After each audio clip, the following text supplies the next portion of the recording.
Hi there, it's Kathleen with SimplaFYI.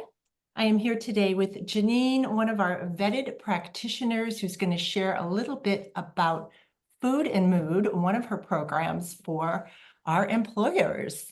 Hi, Janine. Kathleen, thank you. Glad you could be with us today. Yes, happy to be here. Thank you. So tell us a little bit about Food and Mood. Yes, so, just a kind of high level, because it's something I'm so passionate about and could go on forever. Um, but, I think one of the main things is that food can significantly affect how we feel.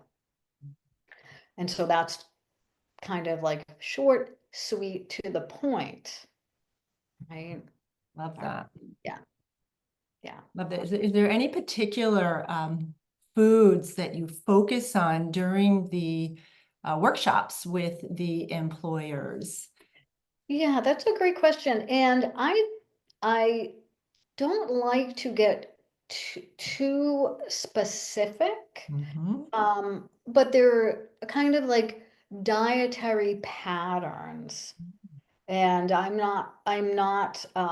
don't like to say like this is good and this is bad because there's always a gray area.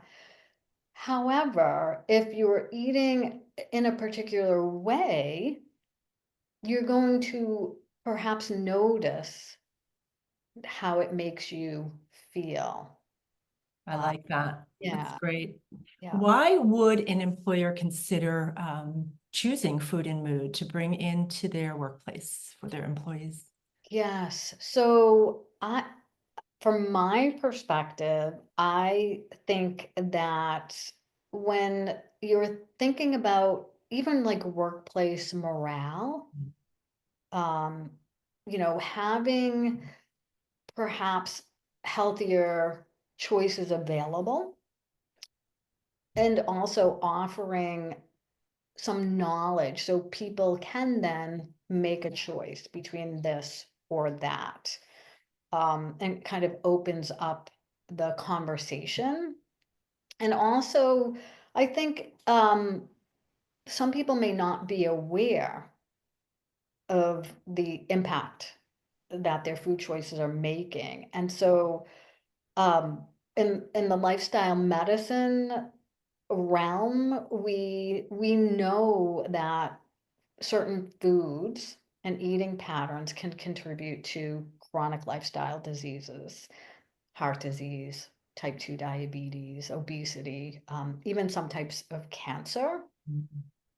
So if you're thinking about absenteeism and high premiums, I think that's, kind of a bottom line. Geez, maybe we should be paying attention to nutrition. And if you think about it, Kathleen, how many hours of someone's day are they spending at work?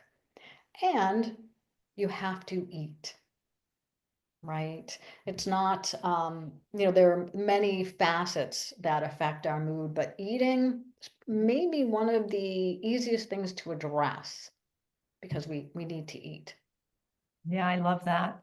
And what would an employee take away? How do we, or you engage them and then provide them some takeaways so they can really think about, as you said earlier, what they're eating and how it's impacting them?